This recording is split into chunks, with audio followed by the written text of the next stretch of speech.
My name is Jackal, and I am a top-tier assassin. If you want to assassinate the president, you have to be as smart as I am. You can follow my example. First, find a janitor to use as a decoy. Put on his mask and strut through security.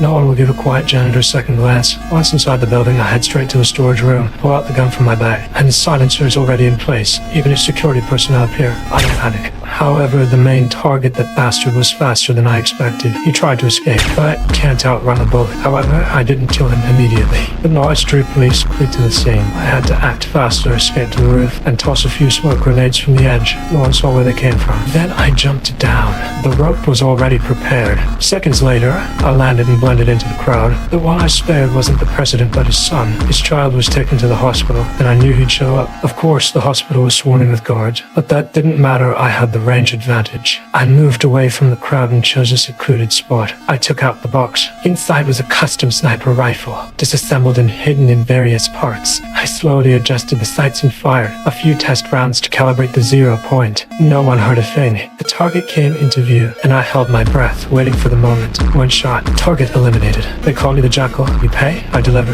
I don't ask questions. I found a quiet internet CIF plugged in my USB drive and contacted my agent. There was a new job opportunity, but this one was a bit odd. They didn't want me to do it myself, but to teach someone else. I'm novice. I usually work alone, but the money was too tempting. Teaching a rookie would net me 10 million. I took the job and boarded a train to the meeting location. Through the telescope, I saw the rookie was a woman, so I gave her her first lesson. A true assassin never lets anyone see his face. Then I quoted the price, 100 million, half up front, and rest upon completion of the task. I didn't wait for a response. I vanished before she could blink. I returned to the UK, only to be stood up. My client refused to pay the final installment. He thought he could avoid paying the assassin's fee, but he didn't know who he'd messed with this time.